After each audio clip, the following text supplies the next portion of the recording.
Chapter 11. Now Jephthah the Gileadite was a mighty man of valor, but he was the son of a harlot. And Gilead begot Jephthah. Gilead's wife bore sons, and when his wife's sons grew up, they drove Jephthah out, and said to him, You shall have no inheritance in our father's house, for you are the son of another woman. Then Jephthah fled from his brothers, and dwelt in the land of Tob. And worthless men banded together with Jephthah, and went out raiding with him. It came to pass after a time that the people of Ammon made war against Israel.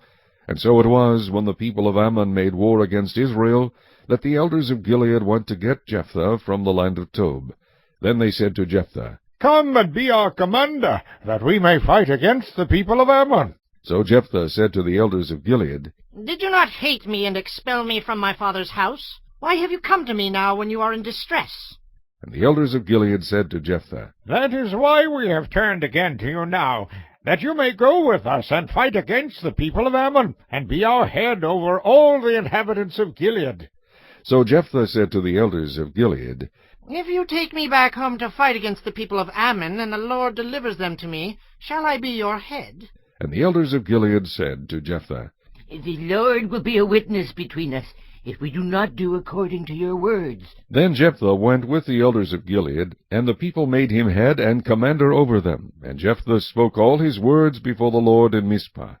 Now Jephthah sent messengers to the king of the people of Ammon, saying, What do you have against me, that you have come to fight against me in my land? And the king of the people of Ammon answered the messengers of Jephthah, Because Israel took away my land when they came up out of Egypt, from the Arnon as far as the Jabbok and to the Jordan. Now, therefore, restore those lands peaceably.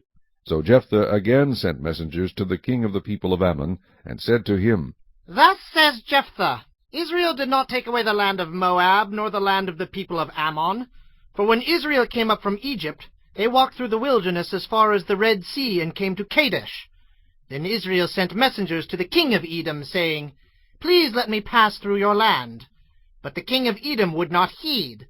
And in like manner they sent to the king of Moab, but he would not consent. So Israel remained in Kadesh. And they went along through the wilderness, and bypassed the land of Edom and the land of Moab, came to the east side of the land of Moab, and encamped on the other side of the Arnon. But they did not enter the border of Moab, for the Arnon was the border of Moab. Then Israel sent messengers to Sihon, king of the Amorites, king of Heshbon. And Israel said to him, Please let us pass through your land into our place. But Sihon did not trust Israel to pass through his territory. So Sihon gathered all his people together, encamped in Jahaz, and fought against Israel. And the Lord God of Israel delivered Sihon and all his people into the hand of Israel, and they defeated them. Thus Israel gained possession of all the land of the Amorites, who inhabited that country. They took possession of all the territory of the Amorites, from the Arnon to the Jabbok, and from the wilderness to the Jordan. And now the Lord God of Israel has dispossessed the Amorites from before his people Israel. Should you then possess it? Will you not possess whatever Chemosh your God gives you to possess? So whatever the Lord our God takes possession of before us, we will possess. And now, are you any better than Balak the son of Zippor, king of Moab? Did he ever strive against Israel? Did he ever fight against them?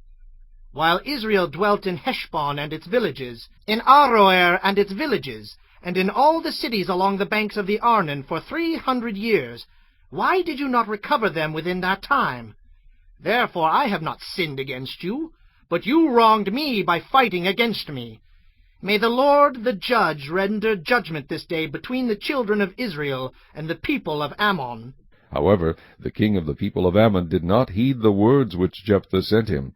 Then the Spirit of the Lord came upon Jephthah, and he passed through Gilead and Manasseh, and passed through Mizpah of Gilead, and from Mizpah of Gilead he advanced toward the people of Ammon. And Jephthah made a vow to the Lord, and said, If you will indeed deliver the people of Ammon into my hands, then it will be that whatever comes out of the doors of my house to meet me, when I return in peace from the people of Ammon, shall surely be the Lord's, and I will offer it up as a burnt offering. So Jephthah advanced toward the people of Ammon to fight against them, and the Lord delivered them into his hands. And he defeated them from Aroer as far as Minnith, 20 cities, and to Abel-keramim with a very great slaughter. Thus the people of Ammon were subdued before the children of Israel. When Jephthah came to his house at Mizpah, there was his daughter, coming out to meet him with timbrels and dancing, and she was his only child. Besides her he had neither son nor daughter. And it came to pass, when he saw her, that he tore his clothes, and said, Alas, my daughter! You have brought me very low. You are among those who trouble me, for I have given my word to the Lord, and I cannot go back on it. So she said to him, My father, if you have given your word to the Lord, do to me according to what has gone out of your mouth, because the Lord has avenged you of your enemies, the people of Ammon. Then she said to her father, Let this thing be done for me. Let me alone for 2 months, that I may go and wander on the mountains, and bewail my virginity, my friends and I. So he said, Go. And he sent her away for 2 months, and she went with her friends, and bewailed her virginity on the mountains. And it was so at the end of 2 months that she returned to her father, and he carried out his vow with her which he had vowed.